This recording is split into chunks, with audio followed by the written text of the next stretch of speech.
Hello dear English learners and welcome back to my YouTube channel English for success. आपका बहुत बहुत स्वागत है।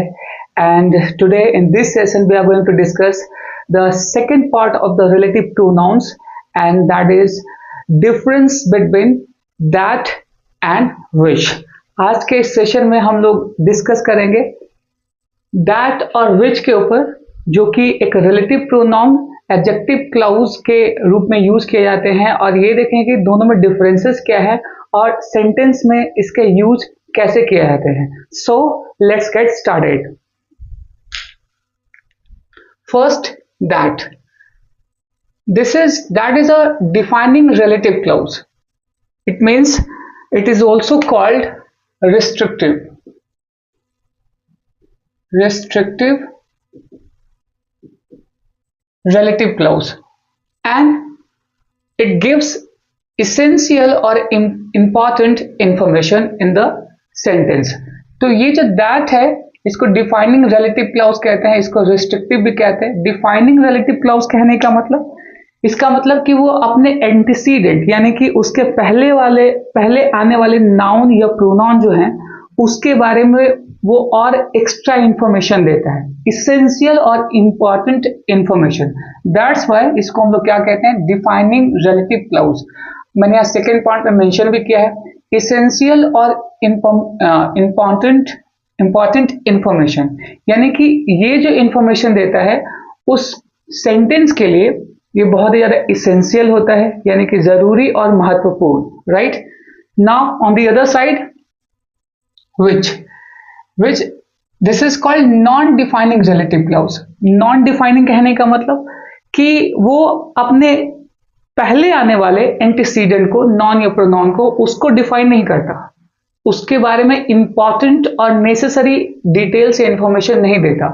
You can see that non essential और extra information. तो ये इसेंशियल्स नहीं होते हैं, हाँ एक्स्ट्रा इंफॉर्मेशन दे सकते हैं इसके बारे में। So this is also called non-restrictive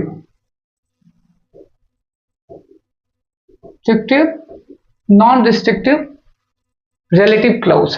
okay, so इसको कुछ एग्जांपल्स के आधार पर समझते हैं। First example, right, the doll that Advika. The doll that Advika has bought is so expensive.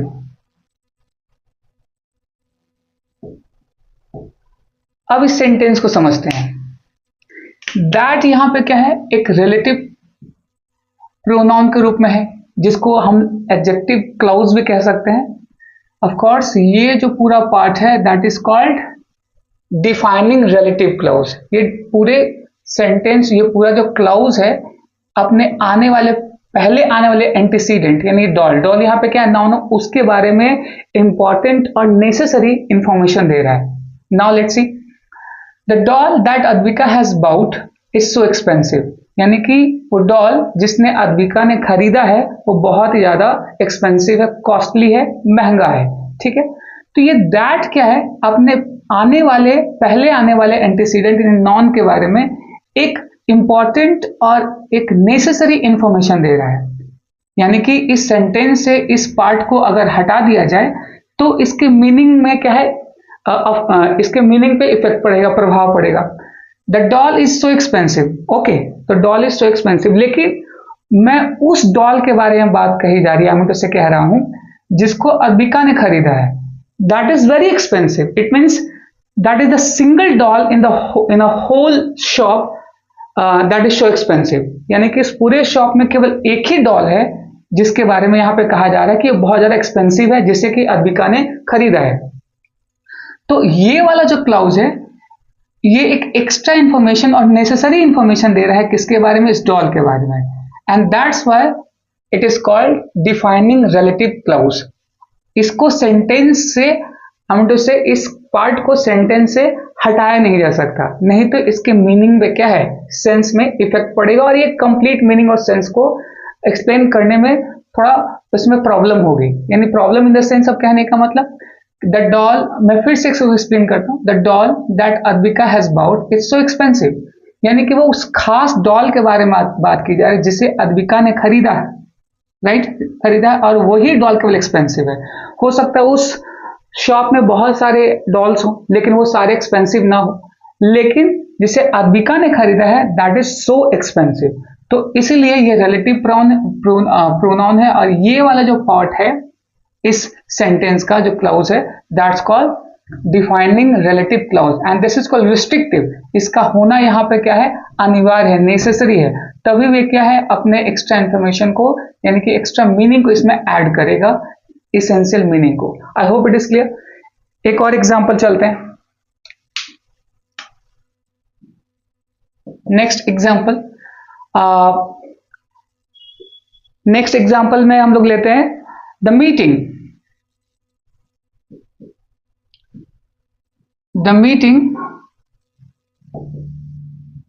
which was scheduled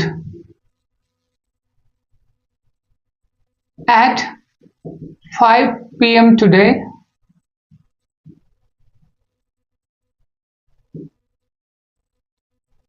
will be put off। Put off का मतलब यह होगा कैंसल्ड हो जाना या पोस्टपोन हो जाना, right. The meeting which was scheduled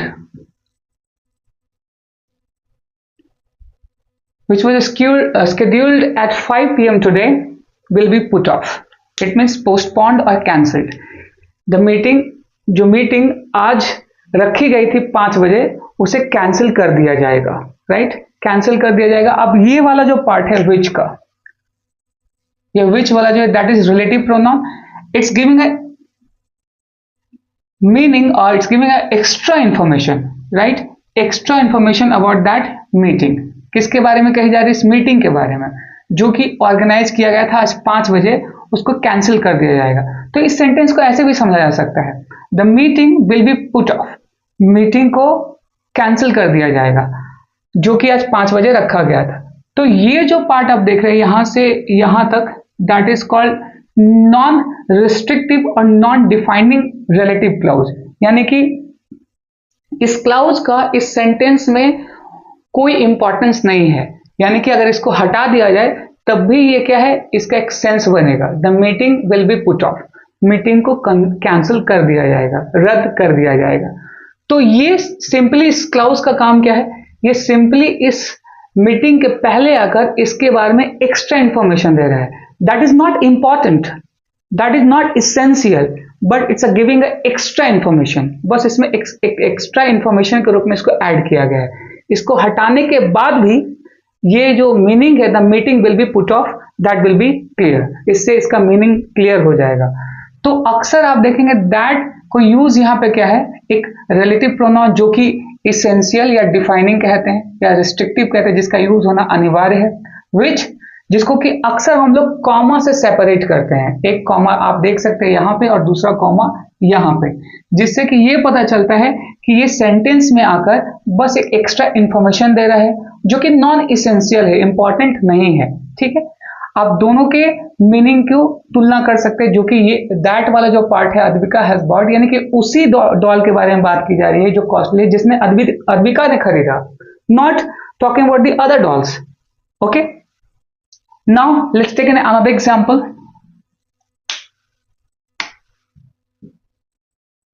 right. The doctor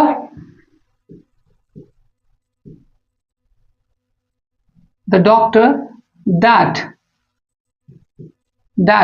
treated my grandfather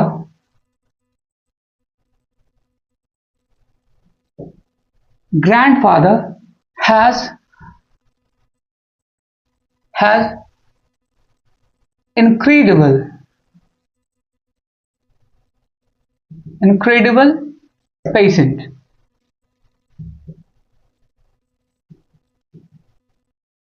has incredible patience, right.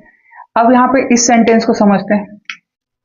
That यहाँ पे एक रिलेटिव प्रोनाउन है जो कि डॉक्टर के बारे में, अपने पहले आने वाले एंटीसीडेंट के बारे में और इंफॉर्मेशन जो नेसेसरी डिटेल्स है, एक इंफॉर्मेशन है वो दे रहा है। The doctor that treated my grandfather, doctor जिसने मेरे दादाजी का इलाज किया था, ट्रीट किया था, हैज इनक्रेडिबल पेशेंस, उनके पास बहुत धैर्य है, धीरज है। इनक्रेडिबल कहने का मतलब बहुत, ये कह सकते हैं, इसको कहा जा सकता है इनक्रेडिबल मीन्स व्हाट, बहुत ज्यादा। इनक्रेडिबल यहाँ पे एडजेक्टिव है और पेशेंट यहाँ पे, पेशेंस यहाँ पे नाउन है। तो आप इसको, इस वाले क्लाउज को देखिए, दैट ट्रीटेड माई ग्रैंडफादर, ये जो क्लाउज है that is called defining clause, right, restrictive clause, यानी कि यहाँ पे उसी डॉक्टर के बारे में बात की जा रही है जिसने इसके दादाजी को ट्रीट किया, और उसका जो धैर्य है, धीरज है, बहुत ही ज्यादा है ना। तो यहां पे अगर इस क्लाउज को हटा दिया जाए, इस पार्ट को, तो ये प्रॉपर मीनिंग को देने में सक्षम नहीं होगा, राइट। अब देखते हैं, the doctor has incredible patient, यानी किस डॉक्टर की मैं बात कर रहा हूं यहां पे, एक मोटे तौर पर समझ में किस डॉक्टर के बारे में बात कर रहा हूं। Yes, I am talking about that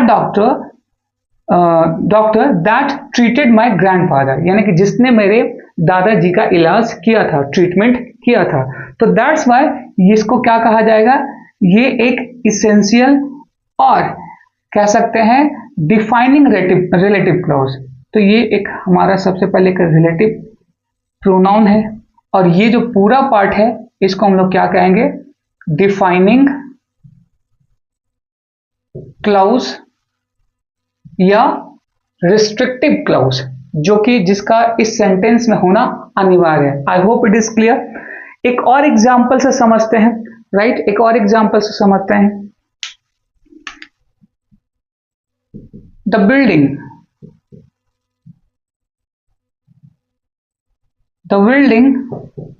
which is near my house, it's so tall.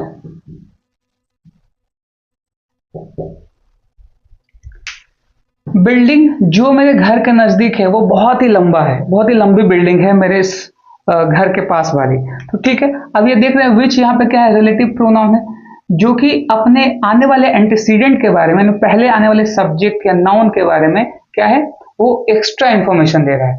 हालांकि ये नॉन इसेंशियल है, इसका यहाँ होना दैट इज नॉट इंपॉर्टेंट, ये बहुत ज्यादा इंपॉर्टेंट नहीं है, बस इसके पहले आकर इसमें क्या है, वो एक्स्ट्रा इंफॉर्मेशन ऐड कर रहा है, and that is not essential for this sentence. अगर इसको यहां से हटा भी दिया जाए, रिमूव भी कर दिया जाए, तब भी ये अपना एक मीनिंग देगा। How, let's see.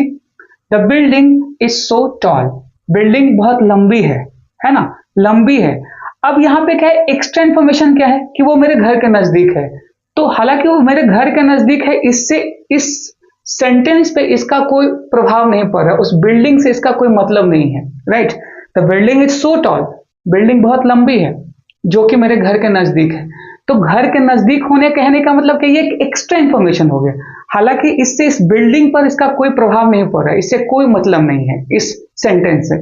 So that's why it is called non defining relative clause. Okay, this part is called non defining clause.